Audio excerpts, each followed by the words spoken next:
Hey guys, Marty's the name, and Legend of Zelda: The Wind Waker HD is the game. In the last episode, we got to, or no, we didn't get to Forest Haven, but we started exploring Forest Haven, and we met the Great Deku Tree, we met all of the Kokiri, and we found out that they have a problem. One of their own has fallen here into the Forbidden Woods, which is our second dungeon of the game. And in this one, we're going to take it on, hopefully in two parts, just like we did Dragnar's Cavern. We're gonna have a lot of new enemies in here. And actually, one thing that I've always been really bad about, well, first of all, green chew jelly. Keep it in your spoils bag. Inside green chew chews is a magical gelatinous essence, but it can't be used in its current form. Gelatinous, I believe is how you say it. Anyways, yeah, so you can get one of those from each one of them if you want to. You can use your grappling hook to grab one, but I wouldn't worry about it too much. I mean, grab it if it's convenient, but you know, like don't like risk your life trying to grab some green chew because sometimes they drop it anyways, just like any other enemies. They'll also drop things like magic and whatnot, so you kind of replenish your little green bar, which is useful for sure. So that is there for you. But anyways, back to what I was saying. I am really bad with enemy names, just in video games in general, so I might not know all of them. Like this one right here, I don't know what that is. I just call it an eye. Name going up on the screen right now. I'm gonna be doing that a lot throughout the next episodes because normally before these recordings, I study up on what the names are, but I forgot to do it before I started this recording, so sorry about that. Come over here for an item that I'm glad we're getting earlier, not later. Dungeon map. Nice to get it early. So yeah, you can use that for reference if you want. This dungeon isn't as linear as our last one was, or as straightforward. I mean, it still is, but I guess not as much. Well, I don't know. I guess they're about the same, really. So over there's a pot that's familiar. We know what that is. We're gonna ignore these chew jellies. I, again, was playing in autopilot mode, but in order to get through this door, you need to throw that little chestnut over there. I'm gonna call it a giant chestnut. You need to throw that at the eye to kill it, otherwise you can't go through the door. I don't think that these spike things have a name. I just call them spikes. Sorry. Watch out for those. Don't fly into them. If you fly into them, you'll be sent hurling towards the bottom. And if you are, that's okay, because you can climb your way back up with more of these orbs, which I forgot what they're called too. Oops, my bad. Again, really bad at names. But yeah, have the Deku leaf equipped to a button you're comfortable with, because we're gonna be using it a lot throughout this dungeon. In fact, we're gonna be using a lot of items throughout this dungeon, but I don't want to, I guess, spoil anything or get ahead of myself. I'm gonna want to head up this way, and same as before, we're gonna want to use this bomb over here this time, not a chestnut to blow that eye out. Oh, also, it's gonna shock the choo-choos as well. This is another really easy way to kill them. So yeah, that's there for you too. Ooh, what are you gonna drop? I love getting these orbs. They're just always exciting. Okay, cool. So I guess I'll have more time again to talk about real life stuff and how things have been going recently. Yeah, I recommend either setting it down or actually, you know, thinking before you throw it, unlike I was. There you go, I got that. So, and actually you can keep climbing up if you want to, but there's nothing really up there for us for now. We will be coming back later and discovering what's up there, but for now, it's not really worth our time, and you'll see what I mean later. For now, let's continue on. Over here, you're gonna find these little, I'm gonna call them propellers. You're gonna want to blow them with your Deku leaf, and that's actually gonna move this little carriage or bridge carriage thing, and that's how you're gonna be able to get across. And you don't have to keep blowing that in order to get this thing to move. In fact, you can just blow in the direction opposite that you want to go into, and this will work just as fine, or just as well. So don't feel like you need to keep blowing that thing unless you want to. Things this time. I'm not gonna finish that sentence. Anyways, pea hats. Let's get some more gold feathers. Yeah, from them. I'm right in the name of that, right? Gold feathers. Yeah, gold feathers. Okay, sure. That's not what I want to keep that equipped. Cool. Thank you. So yeah, real life stuff because you know, it's been a little while since I recorded, actually. I haven't recorded in a few days. I am back in my hometown, thankfully. So, as I mentioned not long ago, I had to kind of not evacuate my house, but I decided to create some distance between myself and my family for a little while because we had COVID in my family. So, ooh, I didn't realize that wow, I just learned something new about this game. I didn't realize that the Deku leaf would stun the Deku Babas. I didn't know it did that. Wow, that's pretty cool. Okay, cool. Well, good to know. You don't need to throw the stick at it. You can just use the Deku stick that falls. Hate that I missed that Gamecube Odyssey, but that's fine. Totally fine. So yeah, so I'm back in my hometown, back recording here again, which is nice. Happy to be back here in some ways, not in others, but being back here means that I can, you know, see my family and do my part-time job and also do my internship. So thankful for that. But I also do prefer living in the town that my college is in, which is the town that I was recording the last few episodes in. I enjoy being there more. One thing that I mentioned not long ago, and a few episodes ago, was that I was hoping that my hometown would instate a mask requirement, and they actually did. Yeah, so I had read like sometime last week that they were gonna vote on it this past Monday. I'm recording this on July 8th, I believe is the date. And I read this last week that this past Monday they were gonna have a vote for it, and the vote passed. So I'm really excited for that. That's gonna be coming here. The requirement actually goes into effect this Friday, so still got a couple more days, but really excited for that to be happening. Yeah, just it's gonna make me feel a lot better about being here. I mean, it just made me feel better about being here, really. Okay, I'm gonna cut that out. I just said the city that I was in. I mean, like, I try not to discuss too many details about my personal life on here, at least not like the names of people and locations and things, but anyways, I'll cut that out. If you really, okay, never mind, I'm just stop talking about that, it's fine. So, yeah, I'm glad that my hometown is gonna be doing that now. It's gonna make me feel better. So, right over here, yeah, we're using the item from the previous dungeon as well, including the one that we've gotten for this area, and we're gonna be using a lot of items. Like, I think it's really cool how they actually, you know, I can't really talk too much about it right now because we haven't seen all of it, but I admire how they really worked in all of the items that we've gotten so far, and one that we're gonna be getting soon into this dungeon. I think it's really cool that when games do that, you know, or when Zelda games do that, when like a particular dungeon doesn't only heavily rely upon the new item that you were given, that you have to creatively use the items you've got in the past. So I think that's really cool. I like when they do it. So yeah, running theme has been smash eyes that we can't reach with objects. And the reason why we can't reach it, which I should have shown off, is if you actually approach that eye, it closes up, and if you try to defeat it and like slice it, and it doesn't work. You can even cut the vines that are on it and they won't be cut. So you have to kill it from a distance. These guys, I forget their name. Name them up on the screen right now. I just call them like, I don't know, they remind me of like the seeds that get stuck to your clothes, like to your legs, your pants legs, like the ones that just like grab on. It's funny to watch them move around, that grab onto your clothing. Like there are these, I haven't seen them in a while. I guess like I normally run into them. I feel like I run into them in the winter of all times.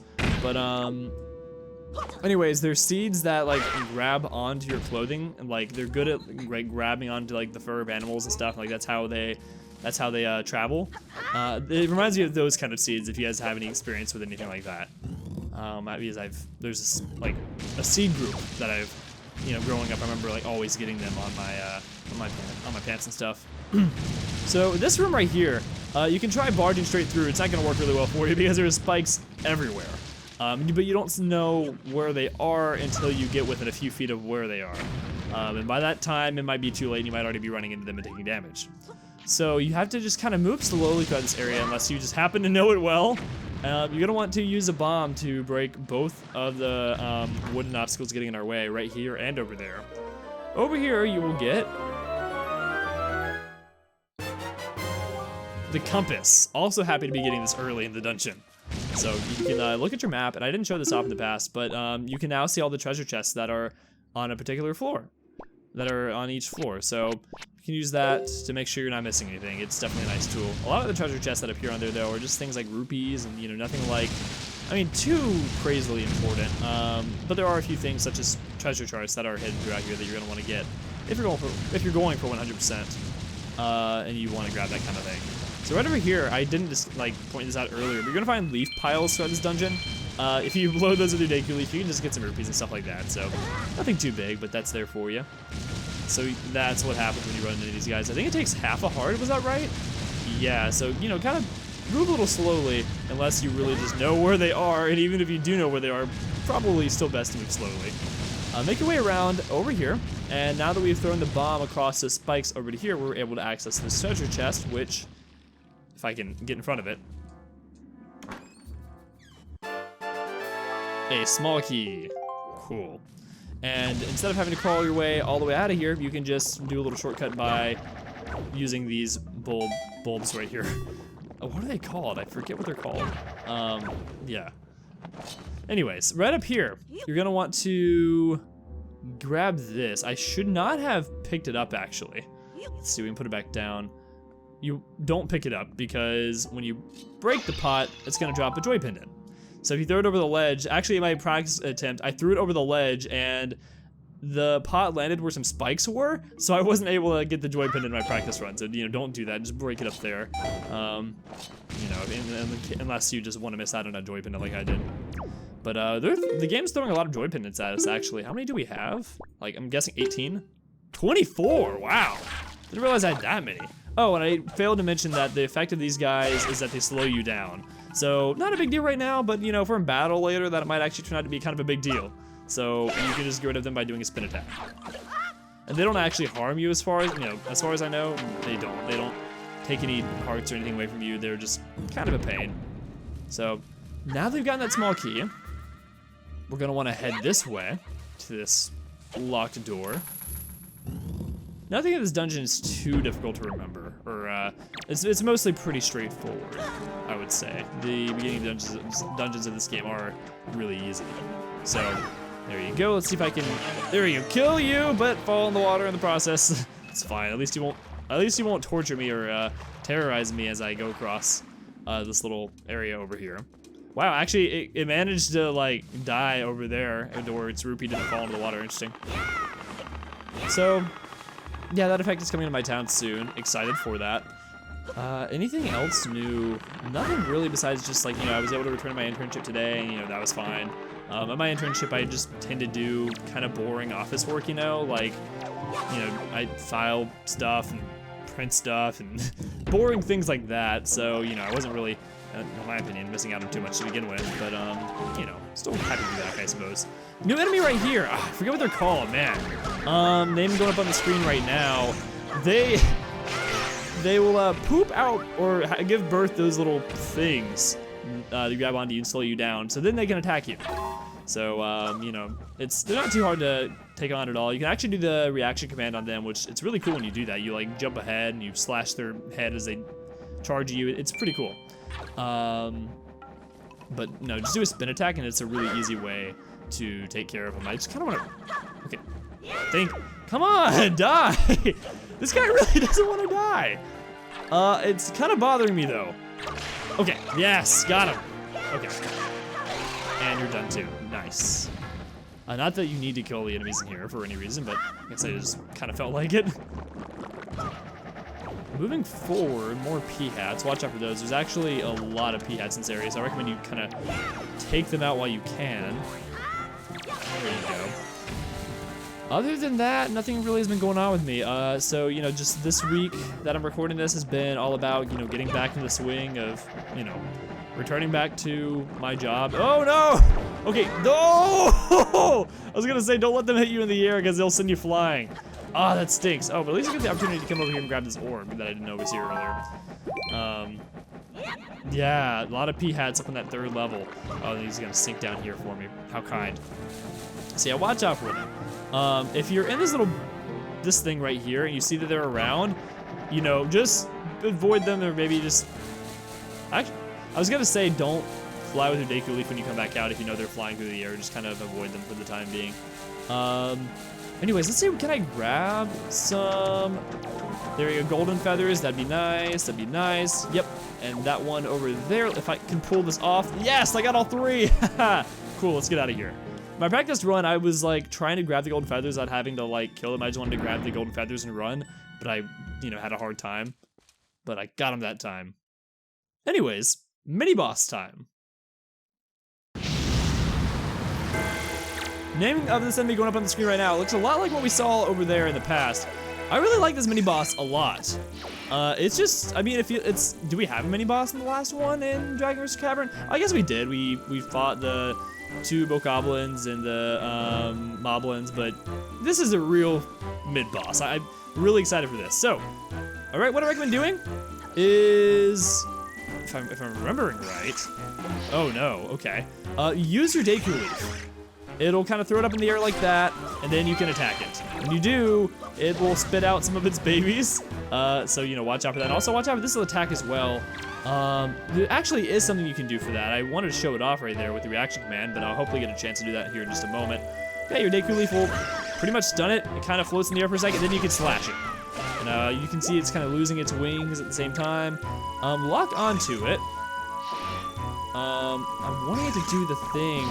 I was wanting to use the reaction command on it, but I don't think I'm gonna get the chance to because it's not flying anymore. But yeah, you can use the reaction command on it whenever it uses that attack where it like climbs up the wall and charges at you flying. You can use the reaction command then, and it's really cool when you do. I hate that I didn't get to show that off, but you can do it. So with that, let's see what nice things that it dropped for us. Golden feather. You can grab a golden feather from it as well if you want to. 421 rupees. We're doing pretty good for ourselves. Let's go grab what is over here.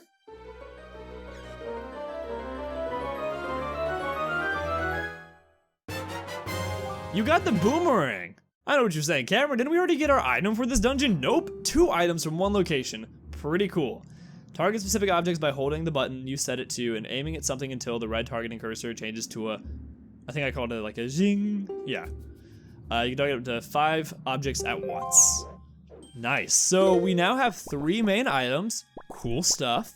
And actually, we're gonna be using all of it. I'm gonna equip all 3 of them at the same time. Let's see. Do I want to have the boomerang on? I'll keep it as it is. I feel pretty confident with this actually. Yeah. So pretty cool. You can lock onto objects, and actually, you know, how we want to get out of here is by using the boomerang, because you can see that the door still hasn't opened up yet. Gonna want to aim it right up here. Hit those 2 switches. Boom. Yeah. So this dungeon makes use of the boomerang, the Deku Leaf, and the I almost wanted to call this item something that it wasn't, like an item that we get later, the grappling hook. You know, so it's pretty cool that a dungeon can do that. I like that.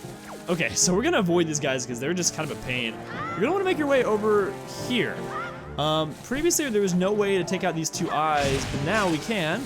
And also, I didn't mean to show that off, but I accidentally showed off another cool, like, I guess, feature of this item in this dungeon. You can easily kill P-hats with a boomerang. Just kind of throw it twice, and there you go. Really, really easy.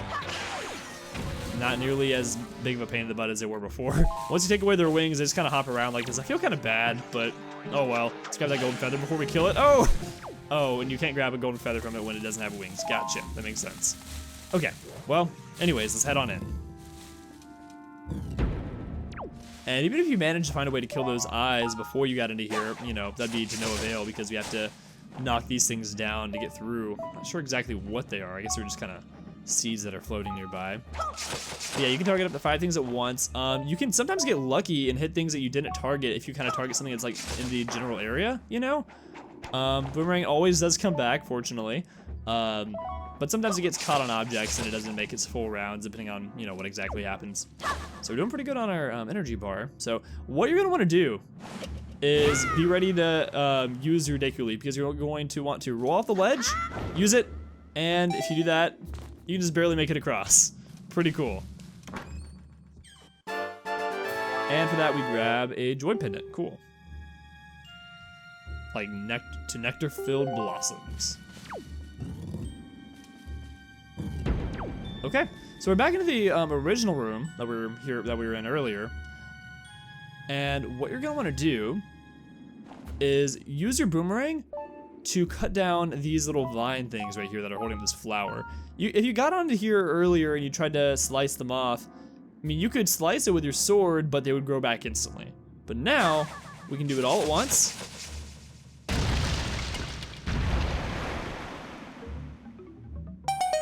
And by doing that, we open up a completely new area. I don't think there's anything else we want to do. I think we will just take the plunge. Oh no. I should have been a little bit further to the edge if I wanted to do that. Okay. Oh, I didn't mean to show that off over there, but Okay. If you need to get back up for whatever reason, you can, and we will need to get back up later, you can blow that over there. It'll make a wind tunnel up here, and then you can float back up with your Deku Leaf, but we don't need to do that quite yet. For now, let's see if there's any magic in the grass or any hearts or anything. Let's head on. How long have we been recording? 23 minutes? Is that what that says? Let's continue on a little bit longer. See how long we can stretch this thing. So, other things that have been happening. When I was in college town and kind of taking a hiatus from reality for a week, which, by the way, if you're on the water, these guys come rolling off. It's pretty cool. But while I was doing that, I had time to play, I guess, games a lot. I finally got around to beating Pokemon Sword. So I guess I could talk about that a little bit and just kind of get my thoughts on that. Like, I know I'm definitely a little bit late to the train on that, being that it came out in what, like late 2019? Pokemon Sword and Shield? I did play it within a year of its release, which, you know, being how, you know, good I've been about playing video games recently, it's not bad. Because I've been pretty bad about buying games and not finding the time to play them. But yeah, so I beat Pokemon Sword recently. I do want to talk about that, but first I need to introduce a new enemy over here. Name going up on the screen right now because I do forget their names, but these little hands that come crawling out of the ground, they won't actually hurt you in the sense that they won't take any hearts from you, but if they grab a hold of you, they will start to suck out your magic, which is kind of inconvenient here. And if you slash them, you can kill them temporarily, but they'll just grow back. So, you know, your best option is just to kind of avoid them. Okay, so now that we're into this room, grab the treasure chest and open it, the one that's begging to be opened. Yellow rupee, why not? Yeah, there's a few of those scattered throughout this dungeon. Just the game kind of randomly gives you some rupees because why not? You can do a spin attack, not really. My bad. Maybe you could do a spin attack, I'm not sure, but that's not what you were supposed to do. What you're supposed to do, oh, that's really inconvenient, there's not a ledge over here to grab onto. Is you're supposed to use your boomerang to knock that down. So, Pokemon Sword. Actually my favorite Pokemon game since Pokemon Black and White. Yeah, so funny story about Pokemon Black and White. I feel bad about this, but I feel bad saying that Pokemon Black and White is my favorite Pokemon game, being that I technically never beaten it. So, what happened, and some of you may know the story, I was all the way on Victory Road when my brother asked, hey, I've been meaning to play, you know, Pokemon Black and White for a little while. Is it okay if I play your copy? And I said, well, I actually have two copies. There's one that's like laying on my desk, and there's one that's laying near my bed. I can't remember why I had two copies, but for some reason I had two copies. I said, you can play the one that's like that's like near my bed. Or, you know, I can't remember the exact details, but I told him, you know, you can play this copy. He said, great. I said, to make sure you don't grab the one that I'm currently playing, and make sure you grab the one that's there. And he's like, okay, gotcha.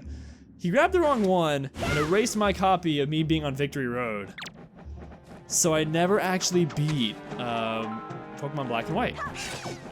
Yeah, despite that, you know, up until that point, it was still my favorite Pokemon game. I just really, really loved Pokemon Black and White. But, you know, back to the original topic at hand.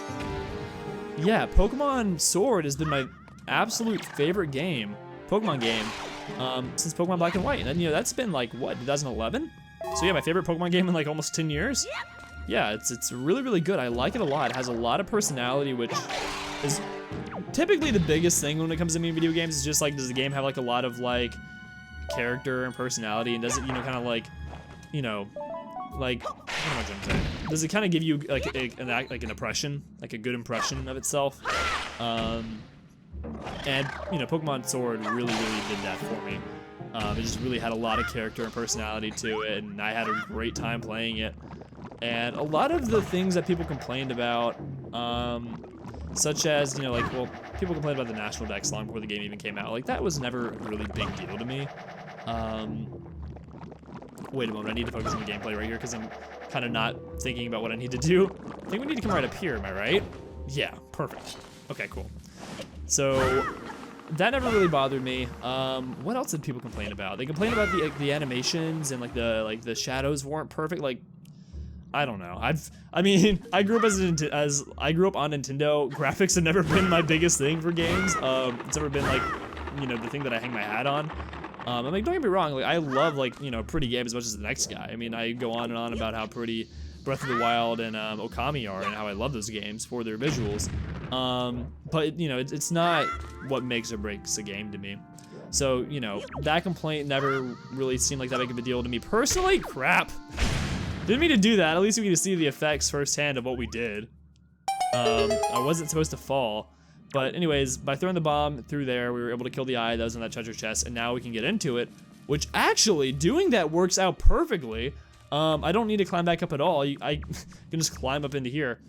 What you were supposed to do was throw the bomb and then be like, great, and hop in through the top, and that's how you would get in here, but oh well. I guess it worked out this way. By doing that, we get a completely optional item. Treasure chart number 15. Cool. That being said, how long have we been recording? 28 minutes? Okay, yeah. I think we are going to end things off here. Next time on Let's Play Legend of Zelda The Wind Waker HD, we will continue and take on the second half of the Forbidden Woods. Thank you to my patrons, William, Nintendo Light Crisis, Joseph from Joe Bro Show, Drew Haddad, Twilight, and Grant Spector. I'm Mick Ronnie. Thank you for watching, and I'll see you guys back here next time. Goodbye, guys.